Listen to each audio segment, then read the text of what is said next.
I'm going to ask you a few simple questions, and let me know in the comments below if you have ever said to yourself the following. Am I overreacting? Maybe I shouldn't be this angry.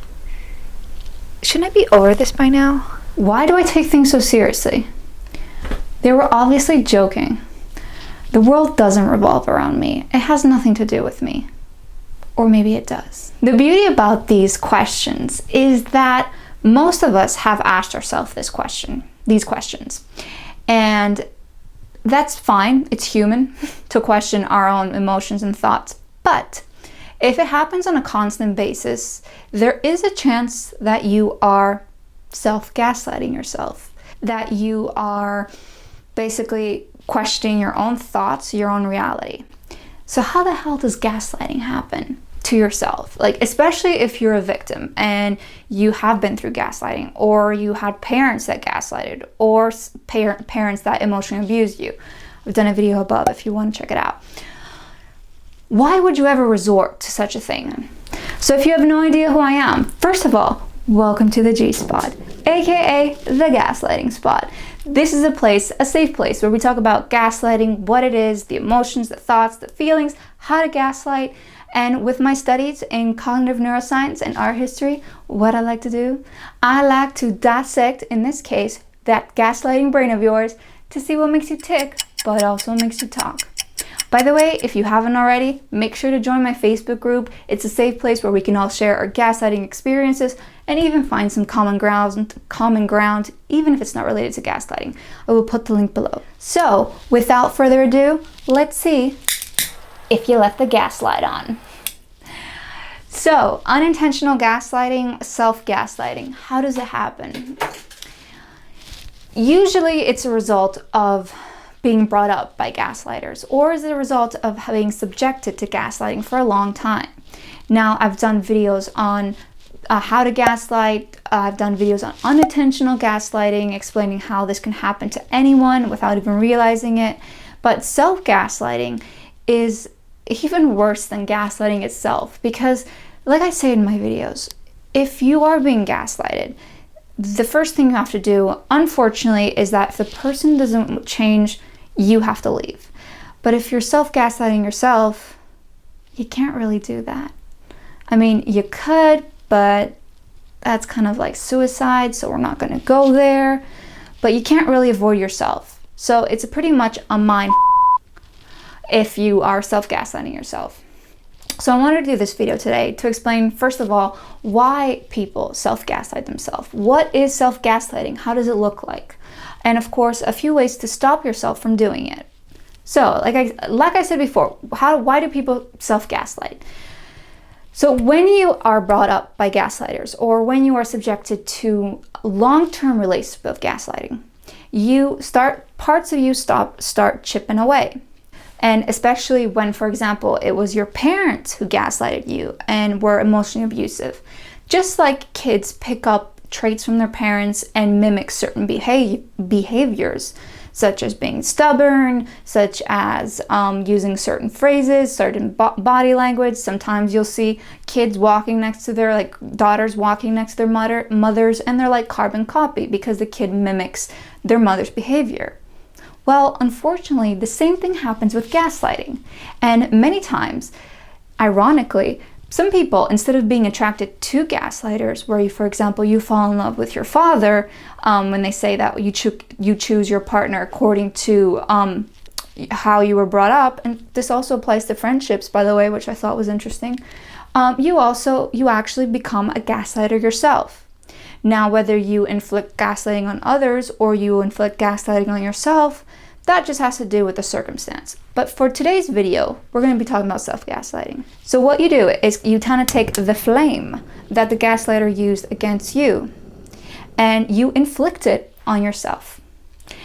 So, like I said in the beginning of this video, self-gaslighting sounds like it wasn't that bad, or I really take things too seriously, or am I overreacting? Maybe I should be over this already.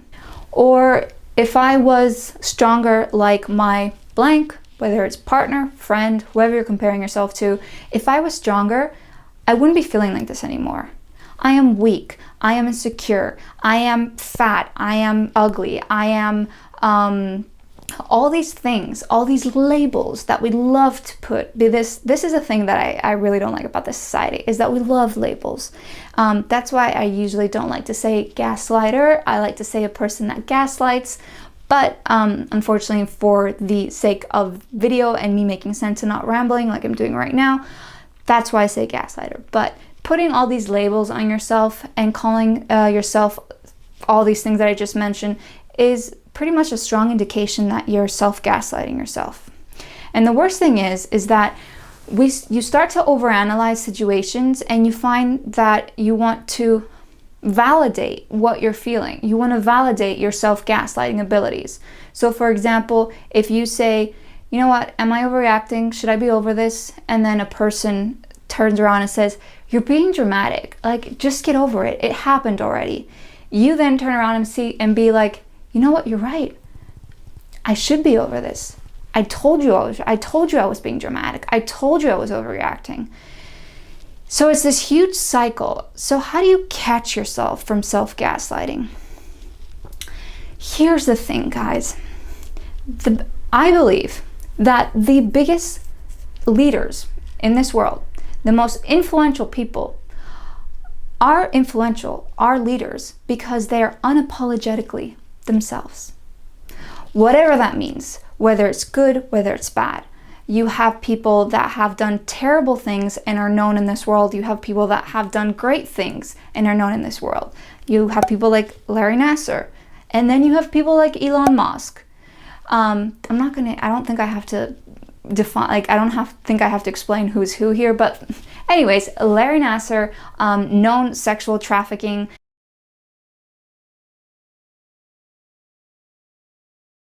And then Elon Musk, vision, out there, eccentric, goes out of the box, says things like on Twitter that no one usually would ever say, even Donald Trump. Now, all these people, I'm not saying that they're gaslighters, by the way, but I'm just using them as examples of how people that we remember in life, and you should remember yourself in life. Little message there. All people, influential people in life, are unapologetically themselves. That doesn't mean you shouldn't be held accountable to your actions, but if you are self-gaslighting yourself, most likely you're not allowing yourself to feel whatever thoughts, whatever emotions, whatever feelings you have. If you are questioning whether your trauma is real, it means it is real. If you are questioning whether you should be angry, you are angry. And accepting and grounding yourselves in those moments and understanding that what you feel is correct, what you feel is fine, that will help you minimize that gaslighting spark that you've picked up from another gaslighter.